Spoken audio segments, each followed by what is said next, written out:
People of Burkina Faso, fighters of freedom, peace and real independence. It's a pleasure for me and an honor to address you for a memorable day marking the 63rd anniversary of the proclamation of the independence of our dear homeland, Burkina Faso. But before I say anything else, allow me to give thanks to Almighty God who has enabled us today to be able to address the entire nation. Allow me also to pay a tribute to all these fighters who brave winds and times that enabled us to survive. Allow me to pay tribute to all those who have lost their lives in this fight, all those who are today on hospital beds and who seek to regain their health. We pray to God to grant them better health. And for the loved ones that we've lost, we also pray to God that the free land of Burkina Faso will be light to them.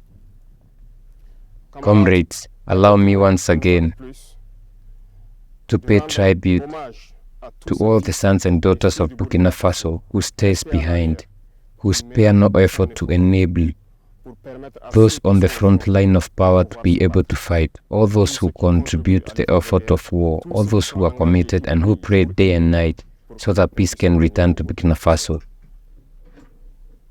I'm also going to warn the local henchmen of imperialism at the back, here with us inside the country as well as outside, to change your mind because it's time. It's time to stop and do something about it so that we can face the same direction and take action to ensure that Burkina Faso can regain peace. We are no longer going to roll the red carpet for these local henchmen because there is a time for everything. Several years ago, Burkina Faso experienced its purge of the darkest period in history.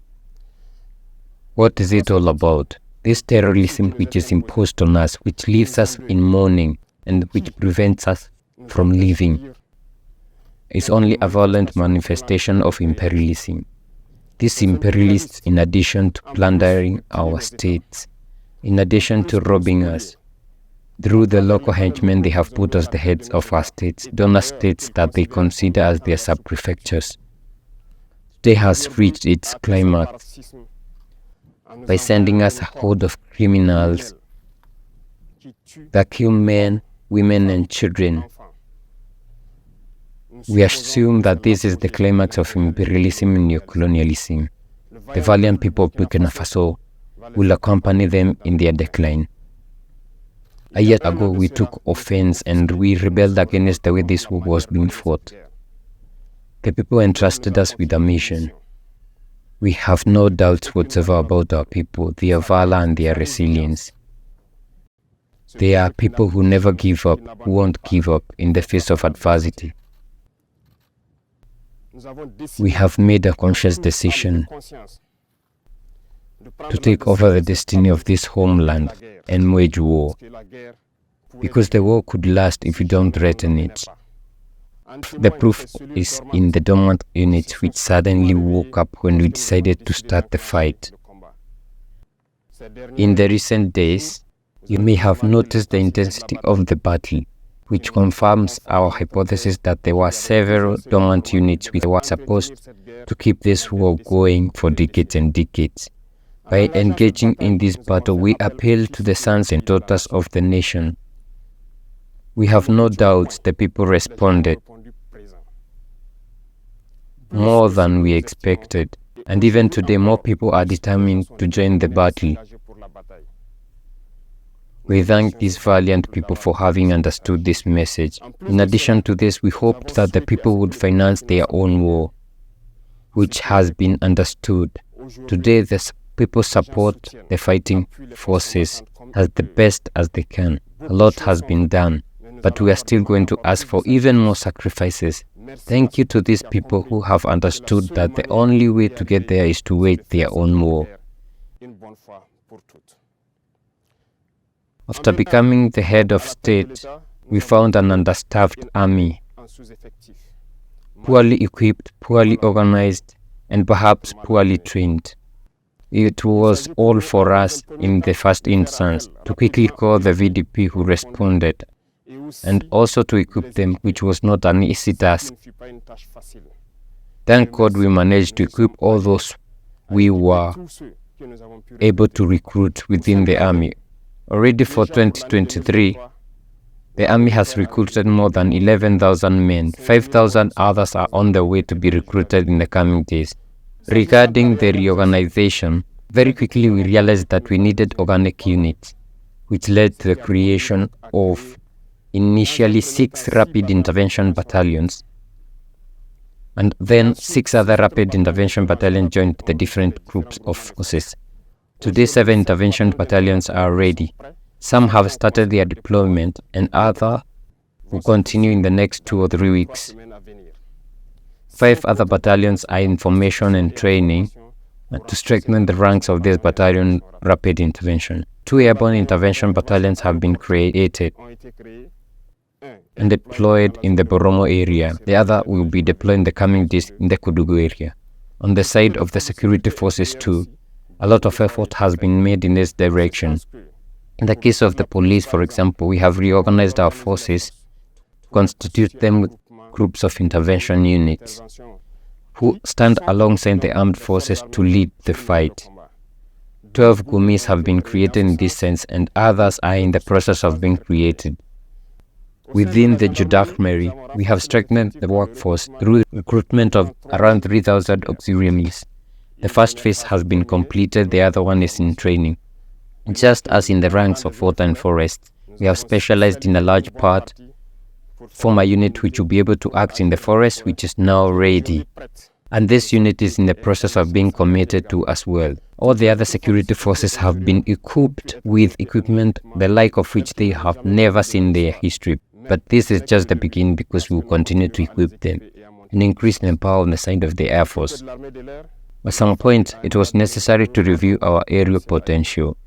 Today, we can proudly say that Burkina Faso is equipped with the latest generation of equipment that allow us to scan our territory from the skies, which allow us to obtain a certain number of results. Terrorists can now move from point A to point B, can carry out attacks, but won't live safe and sound because we will follow them. We will track them down to their final resting place. There is still time for those who have been deceived, those who are engaged in this battle, to lay down their arms, because there will come a time when it will no longer be possible to lay down their arms. All these battalions that are in the process of deploying, equipment is still underway in the coming weeks. When it is finalized, this will be united and that all these battalions have reached their location. The long-awaited phase of development of the long-awaited war. Serious thing will begin. I'd like to make another appeal to those who have lost their way. There's still time to lay down their arms, because there will come a time, we will say it again, it will no longer be possible. Burkina Faso decides to fight, and we will fight until with the final victory. For the team, we have made a lot of effort with understanding of these people who have accepted to sacrifice themselves. Today the units are equipped and continues to increase, because we want a professional army, an army that will defend Burkina Faso within its borders and even beyond. But for the interest of the people of Burkina Faso, the efforts continue. We will continue to strengthen the ranks, so that never again these dark situations that we have experienced can occur in the future with our children and grandchildren. To accompany all this, it was also necessary on the health side to therefore increase the capacity of a technical platform of various hospitals and certain CMS that support the defense and security forces when there are evacuations of the wounded. This has enabled us to acquire a certain amount of equipment, and also our ambition is to build modern hospitals to enable our nurses, our doctors to express their full potential. This process is underway, which has allowed us to be able to contract at the Gawa hospital, and it is this model hospital that we want in each region, and we can allow our valiant caregivers to express their full potential and their knowledge in this aspect of health too. The epidemic of dengue fever, which has caused many casualties in the country. Many have lost loved ones. All our condolences to the families affected by this pandemic. But that reminds me of something. We must review our health and sanitation plan. What was launched a few days ago, the Presidential Initiative for Community Development, will take this aspect into account, and I therefore invite all populations to mobilize so that we can clean up our environment. In the field of agriculture, we have decided to set a mission to achieve food self-sufficiency by 2024. This is a challenge for 2023. We have launched the Presidential Initiative for Food Self-Sufficiency and Food Sovereignty. Our aim is to sow a certain number of areas to give inputs to producers of improved seeds produced by our on-site researchers, which today we can say is a satisfaction because the results are beyond what we had hoped for, which further testifies that we have good land, we have brave men who therefore know how to work the land and feed the people of Burkina Faso. This encourages us to launch another challenge for 2024. Machines such as tractors have been ordered as part of the initiative. Researchers have been reinforced, and we have continued to strengthen them to find the right seeds. This is also what led us to open the Kupela factory last August to manufacture inputs on site. The fertilizer is produced, and to be able to lower the cost of fertilizer for the benefits of our producers. In the same direction, there is the agricultural offensive launched by the Minister of Agriculture recently, and it's going on in every region of Burkina Faso. I therefore invite the population of different villages to get involved, to develop everything that is good or arable land, and we will do everything in our part to support them so that they can produce as much as possible in this coming season. The counter season is also underway in points where there is surface water, and support is provided through improved seeds produced by researchers of a certain number of speculations which have already been provided to certain producers. We cannot talk about agriculture without talking about the development of agri-food industries. We are currently encouraging all our importers and all our economic operators to embark in production and processing.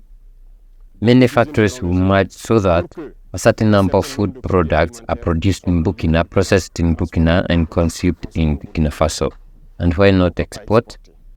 It is a challenge we've set ourselves, and we're counting on this brave population to support us to meet these challenges. It is in this sense that we'll be able to give many jobs for young people who are trained and who unfortunately are unable to express their talent because there's no space offered to them. In the same vein, the Ministry of Youth has been instructed to put emphasis on vocation training. This transformation is underway. By bringing together the schools and vocation training centers professionals so that we have a better view of the training given and what we need to the development of our beloved fatherland. Comrade, speaking therefore of development of trade, and as you followed last time, it was for us, therefore, to carry out an analysis of our economic situation. And at the end of this analysis, we realized that a certain number of measures had to be taken. And we said from January, a certain measures would not be taken to put pressure or to prevent some from exercising their function. But it is for the good of Burkina Faso. We need to create wealth so that we can employ our young people. It is in this sense that we are going to develop our internal trade. Our traders who are leaving the city for the countryside, we are going to encourage these products going to the countryside are produced in Burkina Faso. So we invite everyone to take this opportunity and develop the necessary projects so that in 2024 we can achieve this objective. Therefore, on the aspect of cooperation, a good number of partners refused to accompany us to help us acquire the minimum amount of equipment until today. Some equipment whose advances we have paid with certain countries which are favorable to us, licenses have been blocked by other imperialist states that have no interest in us being able to evolve in our war. However, several other states have agreed to open their doors. This is the place for me, so I'd like to say hello and thank you for their commitment to Burkina Faso in this fight.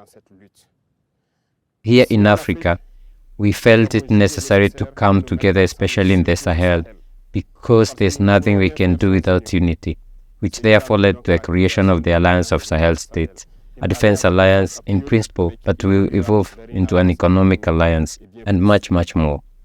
The AES is an area that is today a victim of violent, barbaric terrorism.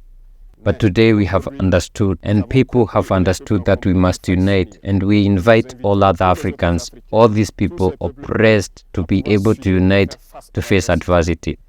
We will defend the space of the AES as if we are defending our own land, because we have decided to unite with the brother countries of Mali and Niger to make our spaces a single space, to come and go, trade and defend, bringing peace, prosperity and security, because our people have the right to happiness. The El Dorado that our people dream of can be created here, and we have confidence in these people. Addressing the workers who have already made a lot of effort for Burkina Faso, I'm going to ask you for more effort in 2024 when there will be certain measures which will be taken to further accentuate the contributions to the war effort. This will affect public and private sector workers and also companies on their gross interests. The rate will be fixed, but this should allow us to be able to firstly increase the bonus of our VDPs by at least 35%, and also to provide them with a certain life insurance, so that when they are injured or when they fall on the field of honor, which is better care than we know, so there will be more sacrifice which must be agreed to these valiant populations who have agreed to respond and who are fighting day and night on the ground. It is the place for me to pay tribute again for their contribution, for their support of the different forces on the ground. Thank you for your time. I cannot finish my remarks without thanking all these fighting forces who are fighting on the ground day and night, so that we at the back can go about our business.